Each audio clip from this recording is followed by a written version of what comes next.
Right on. I'm a recovered alcoholic. My name's Tony. Sobriety date is April 8, 1989. Welcome everybody. Keystone Big Book Study Workshop, with the program of recovery laid out by the first 100 men and women.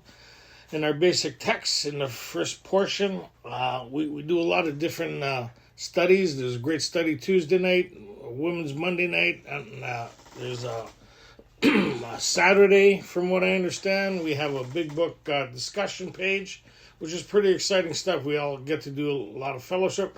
We're starting another big book in person next Monday night, or this Monday coming up, so it's going to be interesting, for newcomers to meet and find a solution. So I'm going to get busy again. And I always said, I'm just going to keep it to one night a week, and they drag me back into it. But it's the highlight of my life, watching people recover and, be of service. So we're getting into I say this about every step. I don't know if you've noticed this. We're going to get into probably one of the misunderstood steps in alcohol. And they seem to be like they're so... When they talk about it's simple, it's so simple we miss it. Like, we just miss the whole theme. And if you've been following along, we it's building blocks. We go over the same points differently, or the same way, or why are they always going over the same thing again over and over? Because one day it'll click. And when it clicks, you'll think it's your idea and you'll share it with somebody else, right? You'll hey, you know what I heard in your sponsor? I've been trying to tell you that for years now. So it's I don't usually like getting into other discussions about other influences within the fellowship, but sometimes people from the fellowship take influences from outside of AA and bring it in AA, right? And like Back to Basics book, which is not AA, and everybody think, oh, wow, this is so profound. It's a member that puts their spin on things and their ideas, and basically, I'm going to say it, make money off of what was freely given to them. There, I said it, okay? Right? And then, and people go, oh, wow, like there's a new, more understandable way of doing this. It makes so much simple, and blah, blah, blah, where he takes a lot of different ideas, formulates it in a way that is presented that people go, oh, wow. And it's usually self-based recovery. That's why people like it so much. Like, how could I get involved? People like getting involved in their own recovery. How many people? What's our first obsession is ourselves, right? Is there something I could do where I could work on me more? Because I really need to concentrate on me more. Like, I mean, can I get more me on me? And like, I can't, like it's just that bondage, right? That we don't know it's bondage because we haven't experienced anything different. And then this new book that's out that people talk about, Drop the Rock, or is it Pick Up the Rock, or I'm Smoking the Rock Again, something like that. It's one of those books, and it's this huge thing on 6 and 7, and people go, wow, it's so profound. And the big book really only talks about it in 2 paragraphs. Why they talk about it in 2 paragraphs, if you understood the information before it, then the 2 paragraphs would make perfectly good sense. Right? But we don't like perfectly good sense. We like, when can I get in, coach? When could I start working on me? Because you hear a lot of people saying that all the time, right? I'm working on this. I'm working on this. I'm working on this defect. I'm working on old behaviors. Anybody hear those terminologies? That's still first stage recovery. And there's nothing wrong with first stage recovery, but there's a place we got to get to where we're not the primary focus of our lives anymore. Like, it's got to be like, so, and that's where the book kind of gets into. So if you're in treatment, you knew, like, that's the focal point. The first part is you're overly concentrated on self. And that's a part of it. But there's an underlying theme that we're trying to achieve. It's like doing a reno. Like, you spend a lot of time taking things apart, but there's a plan in place to start recreating anew. So we'd have a different comfort than we did when we first started the reno. So I've been out in the heat all day. I'm back to work, working long hours, so bear with me. I grew up in Toronto, and my mom didn't speak very good English. She was French lady. Everybody thinks I'm Italian. She's a French lady. I was raised in a very, demographic, a lot of immigrants. So my English is a little different, and I'm not well educated, as you'll see. After a little while, I make up some of my own words, so just play along with me. My Tonyisms, my wife says. And it's so funny, like, when I got here, I couldn't read. Now I have a really good reading and comprehension level just by studying the book and going through it. My wife has her master's in English, which is interesting. So she's been really helping me with everything, but also my pronunciation of words. So bear with me. You'll see I'm not very educated, but I'm very knowledgeable and I have a lot of experience around the book. Been studying this thing now going on 36 years, right? I don't know how many books I've gone through. They fall apart because this is like the Da Vinci's Code to the unknown, where it becomes personal, where you start to know it. They talk about the fourth dimension. I believe that's the spiritual realm. That's that energy that we're all connected to. That's the thing that connects us to each other. That's that intuitiveness. That's that voice that's always talked to us. That voice that's asked you, that you've found yourself talking to. That voice that says, what's the matter with you, or what you're doing. How many people have that voice? I believe that that's that God within us trying to save us from ourselves, because that part of us is even shocked with what we're doing. How many people became shocked with the stuff they were doing? Like, when you start to be surprised with the stuff you're doing, now there's a problem.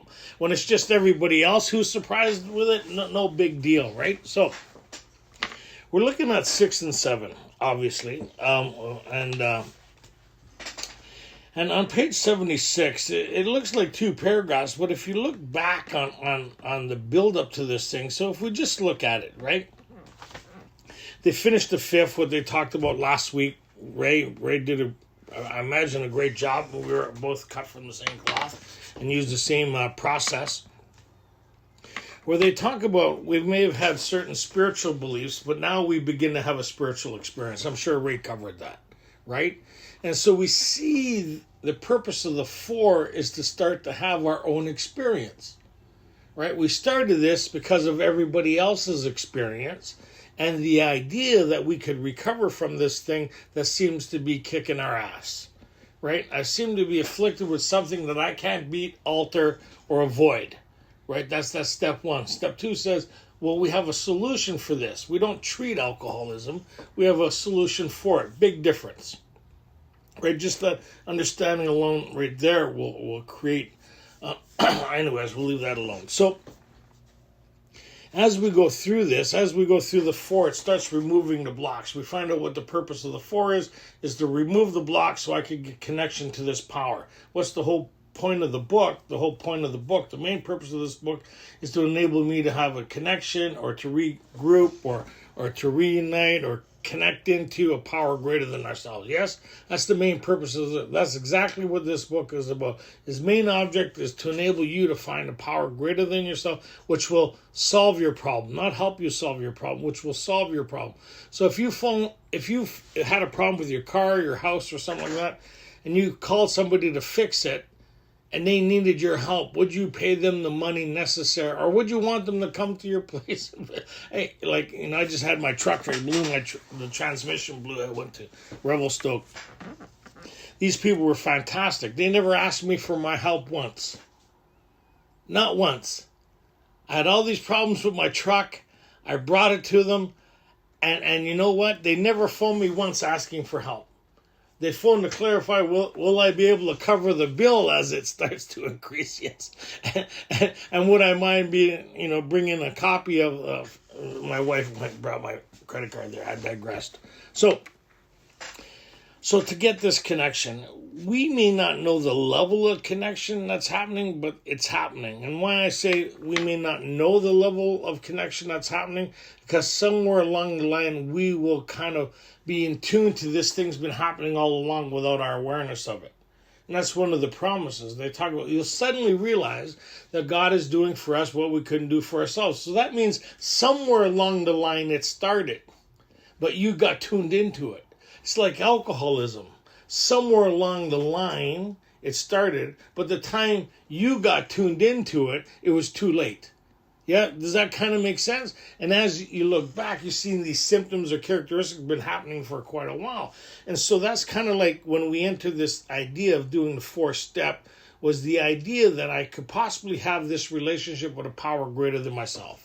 Yes? And so the first idea that we're being presented with is that this power, God, creative intelligence, whatever, can remove my difficulties and relieve me of the bondage of self. That's a pretty good idea, right? That's the hope, right? Is that I could have this relief that I used to look for in people, places, and things. That I could have the relief from something that I could access within inside of me without having to put something outside of me, inside of me, to create a change. Does that kind of make sense?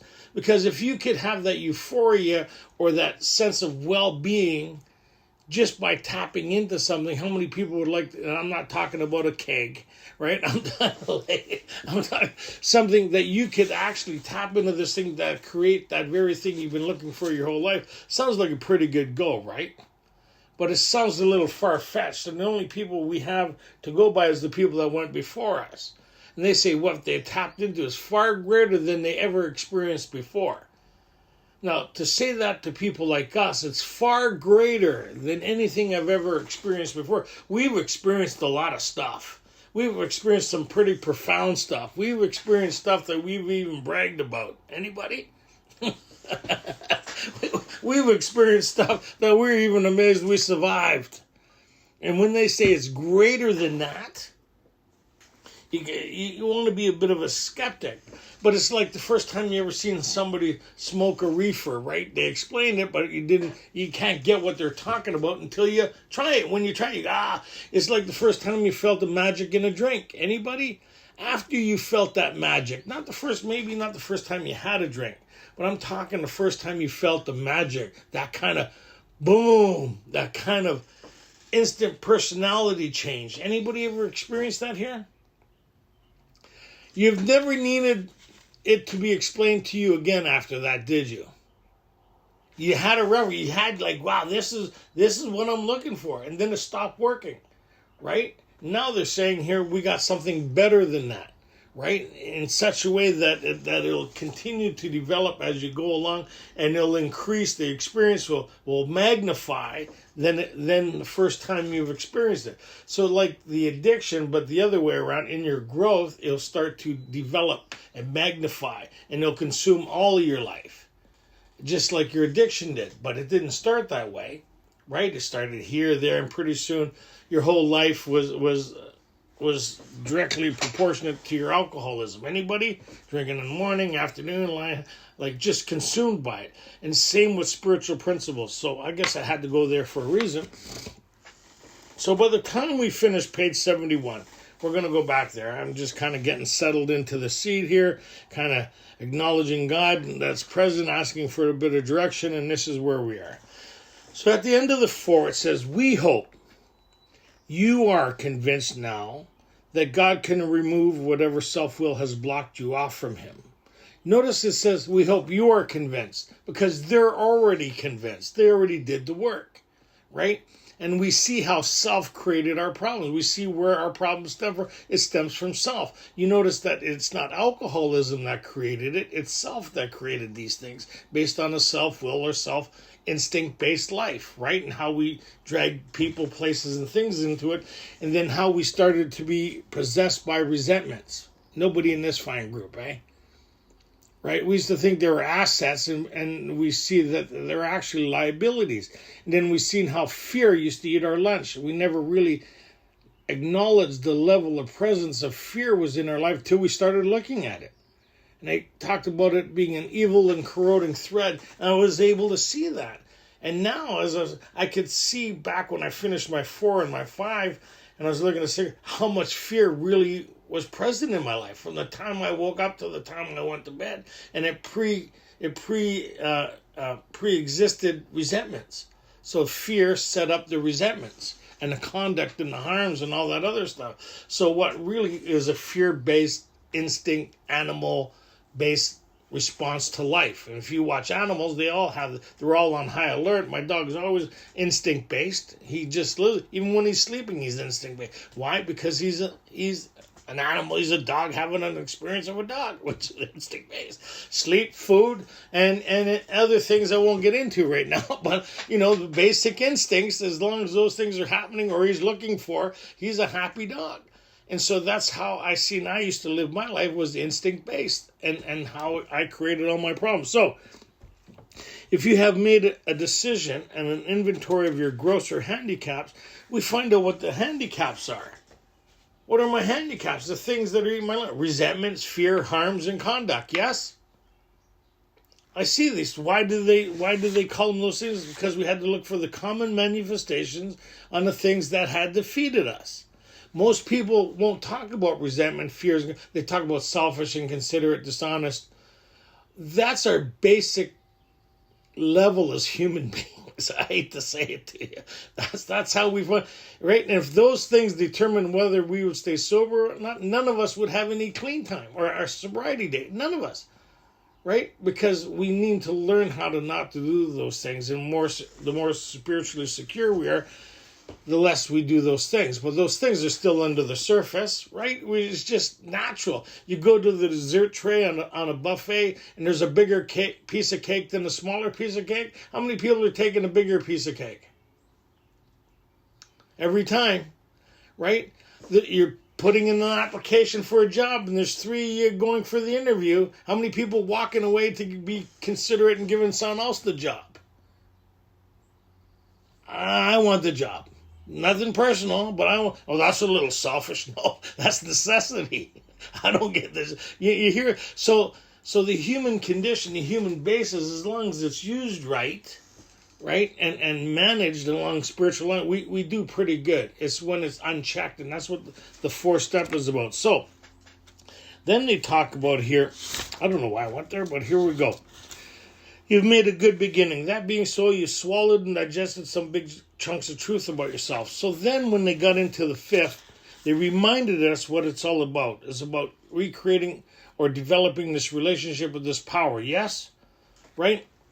And then here again, and to discover, so it's worth reading, page 72, to go where we're going. Having made our personal inventory, what shall we do about it? We've been trying to get a new attitude, a new relationship with our Creator. The new attitude isn't, yes, thank you, please. That isn't the new attitude. The new attitude is how I look at things. There's the way I used to look at things and a new way of looking at it. I have a different perspective now than I did before I started this process. A perspective that I couldn't create. I needed this recipe in order to see these things, the truth about the stock and trade and where they created from and how these stumbling blocks actually rise out of me and how these things, these deep-seated things are determining how I think, see, and feel. Right, as they discussed it on page 54, right? Did not these things, after all, determine the course of our existence? Did not these feelings determine the course of our existence? A lot of us already have decisions. How many people have come up with decisions and you don't ever remember debating or you just come up with this answer? Because below, at a subconscious level, there's a whole bunch of stuff happening there that we can't see, feel, and touch, and we get the memo. We get the memo. This is how you're going to look at this. This is how you're going to talk to these people. This is how you're going to respond. And so you're stuck on that thought. How did it derive from was my instincts at a lower level. You'll see where I'm going with this in a second. So they talk about here on page 72, we've been trying to get a new attitude, a new relationship with our Creator. Why do we need a new one? Because if the old one worked, we wouldn't need to do this, would we? And it's a relationship, something that moves from an idea and doctrine and thought, right? Because most of our relationship with God is in our thinking. Argumentative, punitive. Anybody? So doctrine, other people's ideas passed on to us. They're talking about an experience here, right? A relationship, an experience of something that happens within. And to discover the obstacles in our path. What are the obstacles in our path? Resentments, fears, conducts, and harms. Yes, I see it clear. As long as these things are present, I'm going to continue to act, respond, and live life the same way. Anybody ever wonder, why is this always happening to me? Anybody ever use that? Come on. Let's be honest. How many people said that here to themselves? Why is this always happening? I can't believe this is happening. Why is it? Because our GPS is designed to create those very things that we complain about. Right? I'm the artist. Life is my canvas. And the paints I use are within me. I've created everything that my life looks like. Everything. Through either the participation of living on self-will, which is our will, or aligning my will with God's will. So my life looks pretty good today as the result of the spiritual application of these principles in my life. But I still show up every once in a while, and I think I could do a better job than the spiritual principles that are being... And I'm probably alone in that, right? I'm the only one that kind of like, I'll take it from here, God, thanks. You're kind of slow on this one. Okay, so here we go. Obstacles in our path. What are those obstacles? Resentment, fears, and harms. Ready? We've omitted certain defects. What are the defects? My connection to these resentments, fears, and harms. I'm not changing it.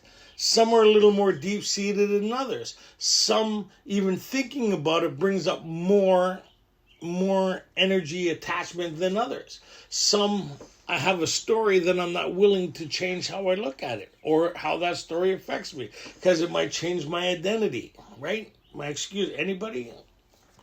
So we have a certain story. I'm willing to look at this, but certain things, mom, dad, people, harms that are done to me, injustices, right? Victimization, right? If I get rid of that story, then what? So it's interesting how these things I still carry. So here we go.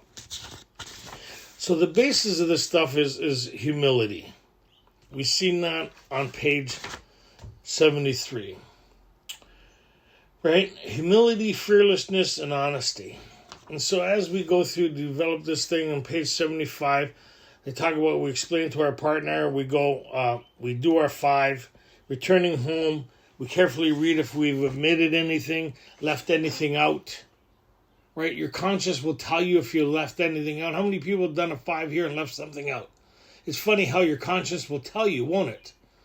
Your conscience will tell you when you're being dishonest, even though you're acting like you're being honest, right? A lot of people talk like they know God and have no relationship with God whatsoever. Right? You know that this is the thing here. To thine own self be true. You know what happens inside of you as actually truth or it's being bullshit, right? Because your alone time, is it something you look forward to or is there something you really not... Anyway, we'll leave that alone. So, here we go. So, if we can answer yes to our own satisfaction, then let's look at... That's interesting. Satisfaction. Then, my book's all... We then look at... When you look at something, what does that mean to look at it? Do you touch it? Do you start rearranging it? Do you just start working on it? Do you take it to look at it? Look at it. Leave it alone. Look at it. So what are we looking at? So let's see. Step 6. We have emphasized willingness as being indispensable. Willingness is the key to the unlocking of the possibility of the endless, right? The unknown. Tapping into this inner resource. Is this like sometimes when you see... People talked about a hole in the dike. All you see is the little water sprinkle coming out. You don't see the mass amount of water on the other side of it. Right? So that's what most of us concentrate on. The spirituality is that little hole in the dike. Meanwhile, it's an unlimited supply, far beyond anything we could ever imagine. But ego likes to think we have a scope or an idea of it. Right? Anybody ever stand in a windstorm or by the ocean? Anybody ever get in a situation where they feel small? Realize how small they actually are in regards to the vastness of this whole thing? And still we're accountable, right? So, ready? Are we now ready to let God remove from us all these things which we have admitted are objectionable? What are all these things we have admitted are objectionable? We talked about it in the 5. Would it be some of the shame I carry? You think that would be in there? Would you think it would be some of the resentments? Would you think it would be some of the fear I carry? Would you think it would be a lot around my conduct? Would you think how much I rely on myself? You think that would be a part of it? How much I struggle with my mental state and my participation in my own thinking to fix my own problem? You think that would be a part of it? So, which are objectionable. Can he now take every one? Every one of what? All these resentment, fears, and harms I'm carrying. But I don't know exactly what they all are, but the ones I am aware of.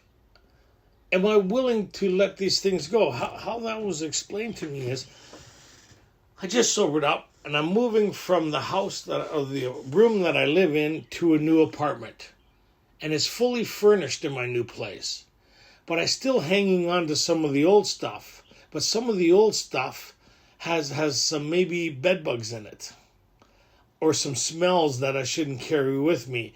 Or should have been let go a long time ago. But I have some attachment to it that I want to bring into my new place. I'm aware I want to bring these things into my new place.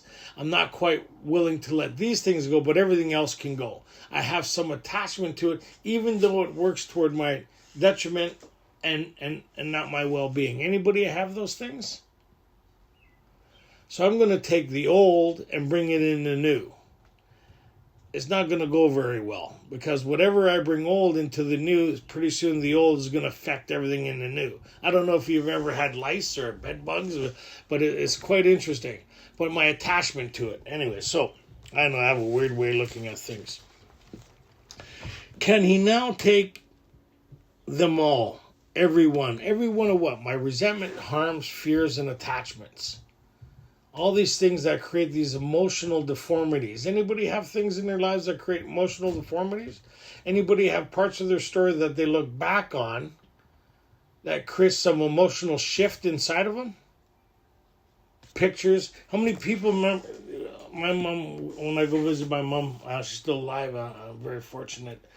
And she takes out these buckets, these tin buckets and photo albums. Anybody remember those things?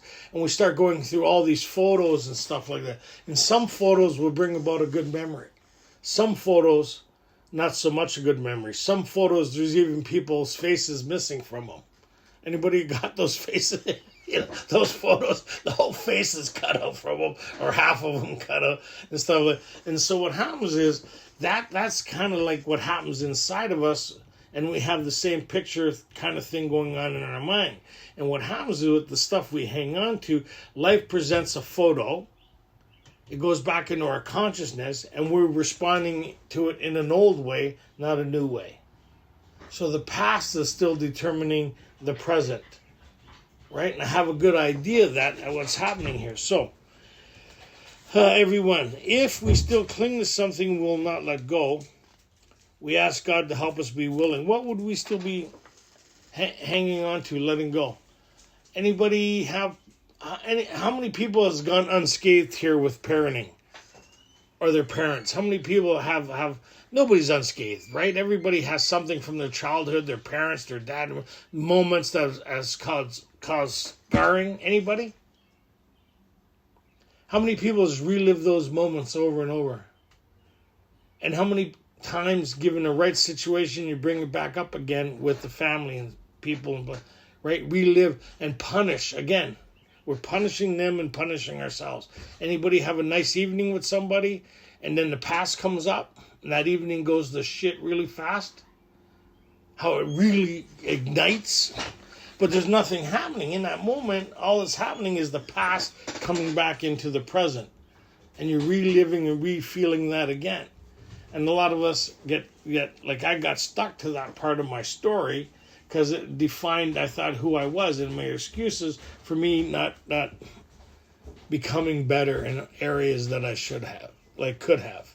right? My unwillingness to change, because my story defined who I was. If my story defines who I am, then how can I get a new story? Can I? So I see these things that cause me destruction, and this goes right into 11. So if we still cling to something we will not let go, we ask God to help us be willing. So what does that mean? We ask God to help us be willing. So that means when they resurface again, I acknowledge this is happening. And what I do is I pause, which we'll get into step 11. They talk about pause and regrouping. Or the recipe we learned for step 11 is in step 4. Right? The fear. Fear talks about acknowledging that this thing's happening. It's changing how I feel and the energy that I'm experiencing, and I'm going to involve another person. Right? Regardless of who it is. Right? So we'll stick with my mom. So when I went through this, there was a lot of stuff that I carried from my past, especially with my mom. And me and my mom would say stuff, and she would know where the buttons are because she helped put them there, right? And I was like 27-story building. You know how a kid goes in there, hits all the buttons, they're all lit up. That's 5 minutes with me talking with my mom. They're all lit up, and we're stomping on every floor. Right? Door opening, closing, and getting more crazy as time goes on. And I'm participating. So in my 4, I realized this is an emotional booby trap that I seem to fall into. That's fear-based, resentment-charged, and harm-motivated. So these 3 combinations don't make for very good bed buddies, right? So my mom would say so. Here's an example. So I made it a point not to say anything about the past anymore. And every time my mom brought up the past, I'd say, you know what, you did a great job considering the childhood that you had. I had a better life than you had. And I turned out pretty good considering the life that we had. You did a pretty good job. Is that the truth? Yes. Is that how I used to see it? No. Right? But when I seen what she went through and the sacrifice she made for me, it softened my heart toward her.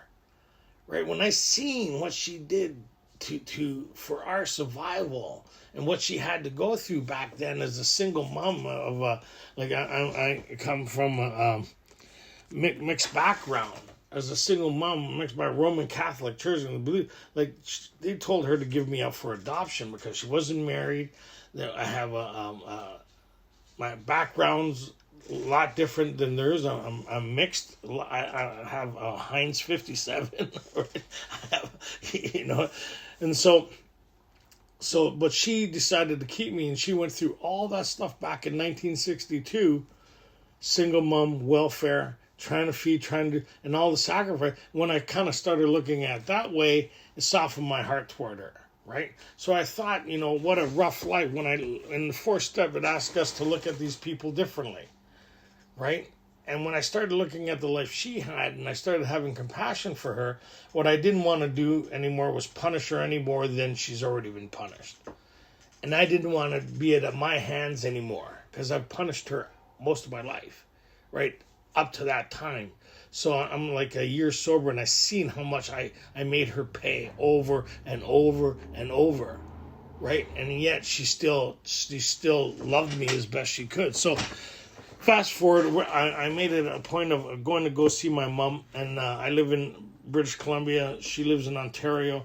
She's getting too old to get on the bus. So last 10 years, I take my holiday time, and I go see her, and I drive her around for 3 days, 4 days, get the hotel rooms, help her, and help look after her and stuff like that. So she go see all her brothers and sisters who are still alive. So this one time, we're talking about, possibly having a child and stuff like that. And so I was talking to my mom about it.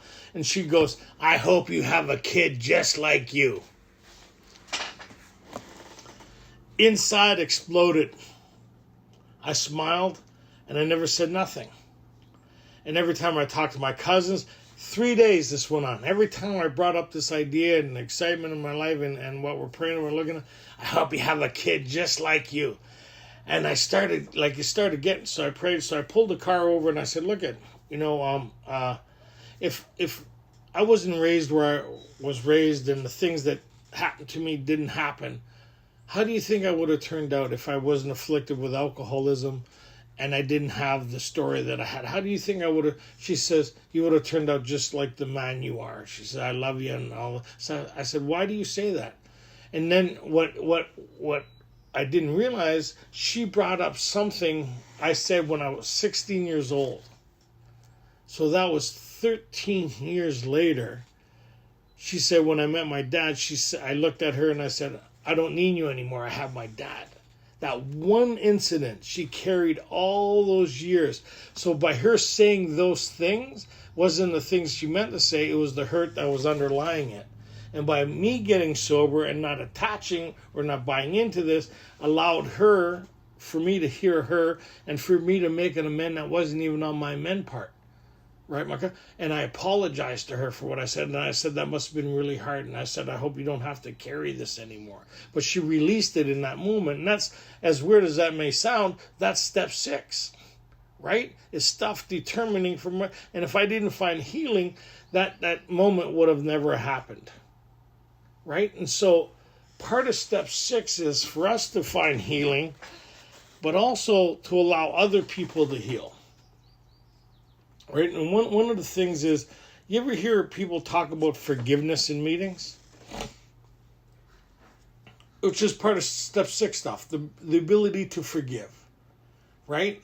But when we say we forgive, we bring up a list of everything we forgive. Or we remind people how many times we've forgiven them. And we give them a list of things we've forgiven. So have we really forgiven them? Without looking at it, you would think, yes, I have, but then you wouldn't mention again. So that's step 6. See, I'll say I forgive you, but I'll mention the list of things I forgive you for. So we're reliving, refeeling, yes? Is it like when me and my daughter went through some stuff? Part of my character flaw is I punish by the installment plan over a period of time. Little barbs of stuff on your self-esteem or hurt, to remind of the hurt that I like, and I do it without knowing it. I call sarcasm, barbed sarcasm. I'm probably the only one that does that here from a past hurt. So what I'm doing is, without realizing it, I'm keeping us both entrapped into something that happened in the past, that if I can't let go of it, I'm dragging you into it. That's step 6 stuff again. Yesterday's stuff determining today. And so when I bring that up to my daughter, she feels guilt, shame, and remorse from that, and it interferes with today's relationship. Yes? So how would I work on that? So in 4 step, I see where it stems from. Here I see I'm still carrying it. So what I do is, with my daughter, I said, look, this is part of my personality flaw, is I revisit this thing. I've learned it. It's part of my DNA, right? I don't want to be that way anymore. So when I step in, could you remind me that I'm doing it and I want to correct it, right? I don't want to do that anymore, right? So if we could both acknowledge that I've slipped into this character flaw, I want to do better. And I don't want to punish you anymore for something you didn't know any better or I didn't know any better. I want to evolve from back there. And so we both do that. And so what I'm getting at, each person has their own things as it have to do with, so when this goes into 11, does it have to do with today's stuff? Or is it something that I'm carrying from yesterday and reacting to today? And there's 2 differences, right? There's a difference of falling short of the mark today, like the way I was driving. I was an asshole. Right, I didn't conduct myself very well, right? And that has nothing to do with but today's situation. Long day, hot, blah, blah, blah. So tomorrow I'll be more aware of this leaving work, and I'll conduct myself accordingly, right? Now, if I go wait for this person tomorrow or next week, it now becomes a personality flaw, a resentment. Does that kind of make sense? Is like, anybody sees situations and you know what's going to happen? You already forecast what's going to happen, and you make damn sure it's going to happen exactly the way you predicted it, because that's where you spend your energy. See, I knew it. This always happens. This always happens. See, I told you. Anybody ever have that vocabulary? You're so determined to be right that you're right. Right? Instead of saying, I see this is what used to happen. I see where the flaw is here in my security, my instincts, my self-esteem. I'm going to work toward better. So, if we still cling to something and will not let go, we ask God to help us be willing. And some of that has to do with self-esteem and self-worth. And as you go do your 8s and 9s, you really need to incorporate 11. People say, okay, 10 and 11, but 10 is a transition step into 11. It's all about accessing this power. What does step 11 talk about? Sought through prayer and meditation to improve our conscious contact, right? To improve something means my experience in the now. Improve my conscious contact, move from an instinct-based living into a consciousness, a spiritual-based being, which I understand the difference now. I know the difference between those two experiences. Like I talked about earlier, the difference between a magic and a drink, and then, right, beforehand, some things that I don't need to explain anywhere. I know when I'm spiritually connected, and I know when I'm not. Anybody? I know when I'm instinct-based because there's problems all around me. I'm problem-oriented. My mind has a contract out on my ass, and everything's doom and gloom, and my self-talk and all that stuff is just brutal. And I just flame the fire. The only way to be free of that is to pause, step back, invite God into it, and move in a new direction. Reset the GPS, God's prayer system, right? Reset it and move in a new direction. That's what I learned. We're in the 4th step. Right? They talk about, I permit all these things that happen to me at an internal basis now. I either work exactly how I feel. If I feel like shit, I took in a lot of work to feel like shit. Hey, it takes a lot of work, doesn't it? Right? Come on. Right? Well, to feel bad takes a lot of work. Like when you really want self-pity, you're not answering the phone unless it's somebody who's going to make you feel like shit, right? How many people's looked at their phone? See it ringing? No, I'm really investing in this self-pity here. I'm not going to answer that. Right? God's trying to say, hey, I'm trying to give you a break. No, I got to go lie down. I'm invested. Right? So that's stuff, right? How many people talk shit to themselves here? If anybody else talked to you the way you talk to you, how many people would be getting excited? Would have a court date? I would have a court date, right? So that's a part of step 6, how we talk, all that stuff that happens in this internal. So what am I bringing from the past forward? My thinking, my emotions, and how I look at things. In the 4th step, I see how I want to see things. I see how these things cause me all my problems, and I want a new story. What story do I want? I want the story of Alcoholics Anonymous. So we got that. Step 6 has to do with the stuff from my past. Do we agree on that? Is that what the book talks about? And what am I still carrying? And so later on, it'll become more evident the stuff you still carry, right? As time goes on, it's like, oh, look at this attachment from the, or look at this story, or, oh, when I talk to this person, how this past situation keeps coming up all the time. Isn't that interesting? So that's step 6 stuff, the stuff that formulates our personality today based on yesterday's stuff. Here we go. When ready, we say something like this: my Creator, I'm now willing that you should have all of me, good and bad. I pray you now remove from me every single defect of character which stands in the way of my usefulness to you and my fellows. A defect is like when I look at this water bottle, they're all supposed to look the same. But as it comes off the assembly line, some will develop a defect for whatever reason. It'll be something that comes from the factory that way. It's something that's moved along. It's become defective, yes? That's what I understand as a defect, something that's already pre-existing, that's still present. A shortcoming is something that happens today that makes this not operate the way it's supposed to. Say if I put the lid on too tight and it breaks the ring part, then the lid just spins. It's now become defective, right? But it falls short of the way it's designed. The lid's supposed to go on, but through my application, it's become defective. Yes? It's like getting a tire that's defective from the factory and having a flat. Was the tire defective from the factory when you got the flat? No. What caused the flat is something that happened today. That caused the flat, so I'm going to fix this today. Right? What's the defect thing is something that's going to happen at any moment, given that's already defective. I don't know. It makes sense to me. Right? So I want to get rid of the stuff that could happen any moment that could determine my present based on, I want to get rid of that stuff and try to live in today with today's stuff. And if you look at step 11, that's what we're doing here, is getting rid of all yesterday's stuff so I can enjoy where I'm at now. So now I'm looking at my apartment going, you know what, maybe this stuff, I can't defumigate it. I need to get rid of it. Like, you know, this stuff needs to be gone.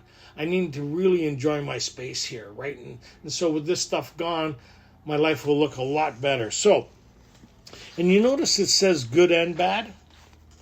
Why does it say good and bad? Most people, when they talk about 6 and 7, they always talk about the bad stuff. You notice that? I'm working on this, I'm working on that. I don't know where they got that idea from. Probably the 12 and 12, or I don't know where they got the idea of where it's all about working on ourselves, right? It's not. It's all about our relationship with a power greater than ourselves. So why they say good and bad? There's 3 sides to a coin. What? There's the front, the back, and the side. So when I have a coin and I take a quarter and I put it up to my eye, am I going to see very well? It's going to obstruct my vision. So if I have 2 of them, right?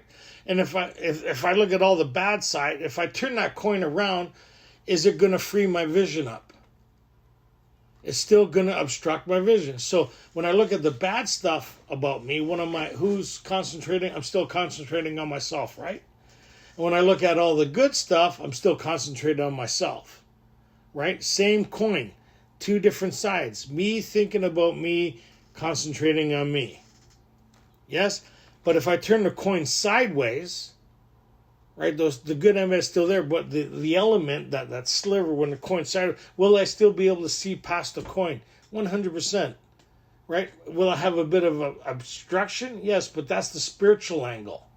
Right? The spiritual entity is turning that coin where it's sideways, and I can see past. And if you look out long enough, pretty soon you'll see past the coin. You won't even see it as an obstruction. Interesting, right?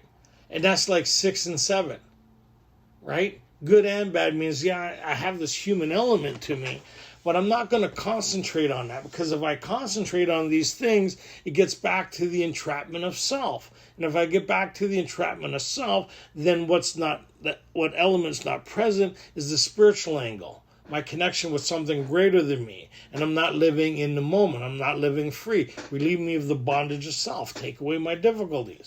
Right? That I may have victory over them, may bear witness to those I would help with thy power, thy love, and thy way of life. So that power gives me the ability to have a different experience. Right? It turns the coin sideways, because I don't have the power to do that. But if I bring God into it, the coin becomes like the shutter, right? It opens up. Anybody ever look out a window with shutters? It's pretty hard to do with them shut, right? So the addict looks through it, they break them, and they look through. You always tell an addict how all the shutters are busted, right? All the things. But if you turn the thing, they open where you can see past them, right? And that's kind of like 6 and 7. So they talk about here, I'm now willing that you should have all of me, good and bad.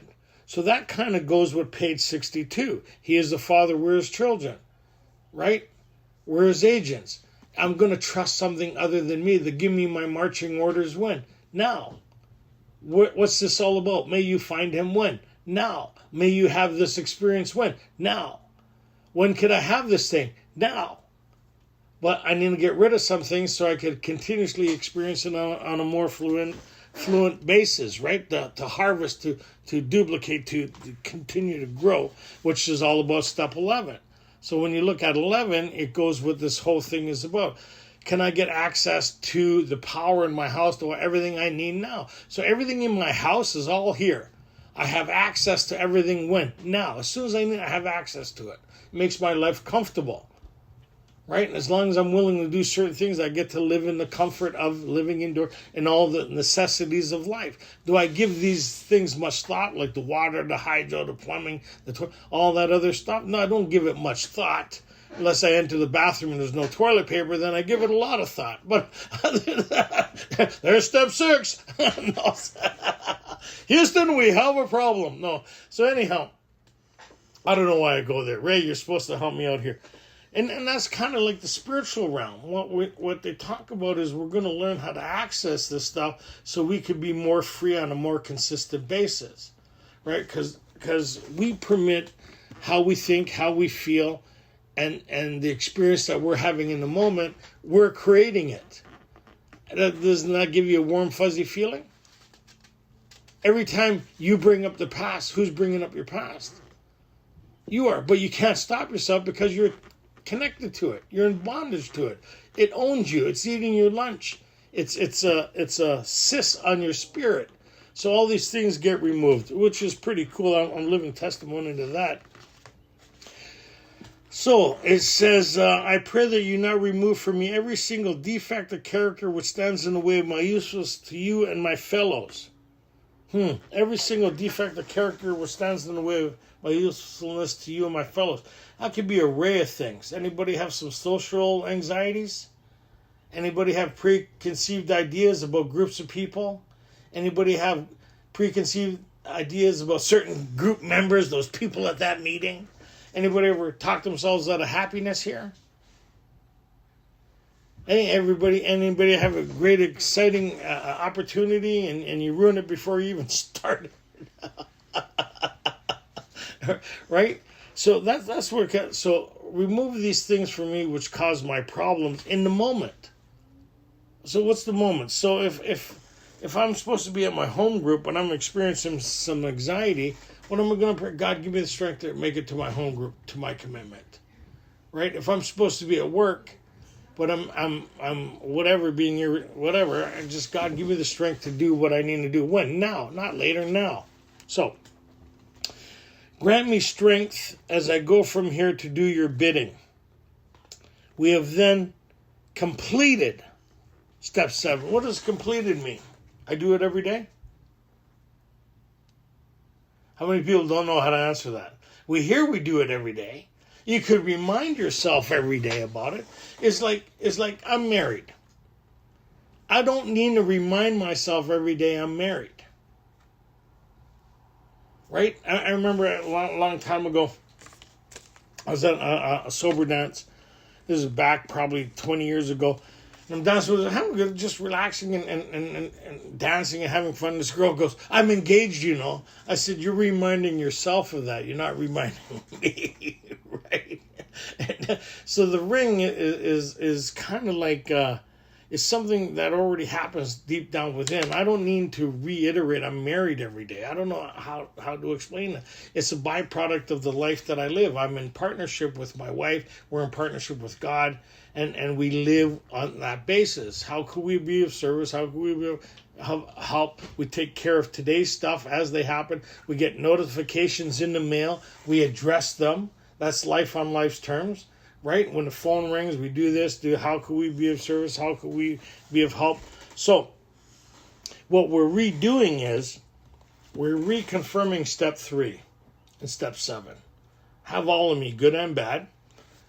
I'm praying for strength. Give me strength as I go from here to do your bidding. That theme of power seems to be consistent. What's our dilemma? Lack of power. What's this book is about? Is enable us to find power. What's the purpose of it? For you to have your own experience. Because me talking about it isn't enough to sustain you or get past your own thinking and your emotional deformities. You need to have your own experience with this to motivate you to continue to do it. Because once you've experienced it, it's kind of like, wow, this is kind of amazing. And so you get motivated by your own experience with this thing, right? And your life seems to be going way better with it than without it, right? It just seems that way. And so as we continue in 11, that theme is sought through prayer and meditation to improve our conscious contact with God as we understood Him, praying only for knowledge of His will for us and the power to carry that out. We seem to be the focus is how is my relationship with this power? Is it something that's happening at a conscious level, or is it at an intellectual level? There's an intellectual talking to God, and then there's a conscious talking to God. Anybody know the difference here? When you're consciously connected and mentally connected, anybody know the difference between the two? Right? When you're connected consciously, it's an energy within inside of you that kind of lights you up a bit. It's more. When it's a mental one, there's anxiety with it.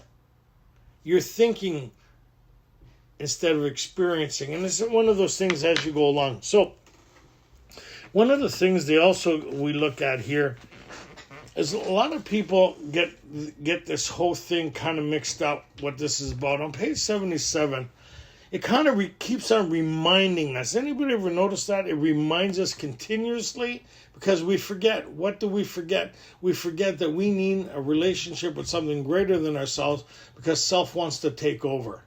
Self wants to eliminate the idea of something greater than ourselves because there's nothing greater than ourselves.